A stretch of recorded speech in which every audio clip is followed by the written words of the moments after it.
PCO, PCOD or PCOS ಎಲ್ಲ ಒಂದೇ, all are same. So PCOS ಅಂದರೆ ಪಾಲಿಸಿಸ್ಟಿಕ್ ಒವೇರಿಯನ್ ಸಿಂಡ್ರೋಮ್. ಇದು ಒಂದು ಎಂಡೋಕ್ರೈನಲಾಜಿಕಲ್ ಕಂಡೀಷನ್, ಅಂದರೆ ದೇಹದಲ್ಲಿ ಒಂದು ಹಾರ್ಮೋನ್ ಇಂಬ್ಯಾಲೆನ್ಸ್ ಆಗೋ ರೀತಿಯ ಕಂಡೀಷನ್ನು. ಇದು ರೀಪ್ರೊಡಕ್ಟಿವ್ ಏಜ್ ಗ್ರೂಪಲ್ಲಿರುವ ಮಹಿಳೆಯರಿಗೆ ಜಾಸ್ತಿ ಅಫೆಕ್ಟ್ ಆಗುತ್ತೆ. ಈ ನಡುವೆ PCOS ಅನ್ನೋ ಕಂಡೀಷನನ್ನು ನಾವು ತುಂಬ ಕಾಮನ್ ಆಗಿಯೇ OPD ನಲ್ಲಿ ನೋಡ್ತಿದ್ದೀವಿ.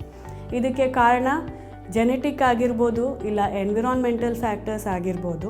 ಬಟ್ ಎಲ್ಲದಕ್ಕಿಂತ ಮುಖ್ಯ ಇದಕ್ಕೆ ಕಾರಣ ಒಂದು ಫಾಲ್ಟಿ ಲೈಫ್ ಸ್ಟೈಲ್, ಅಂದರೆ ಒಂದು ಆಧುನಿಕ ಜೀವನ ಶೈಲಿ, ವಿಚ್ ಮೀನ್ಸ್ ಒಂದು ಸೆಡೆಂಟ್ರಿ ಲೈಫ್ ಸ್ಟೈಲ್ ಆಗಿರೋದು, ಅಂದರೆ ವಿತೌಟ್ ಎನಿ ಫಿಸಿಕಲ್ ಆ್ಯಕ್ಟಿವಿಟಿ, ಏನು ಎಕ್ಸಸೈಸ್ ಇಲ್ದಿರ ಇರೋದು.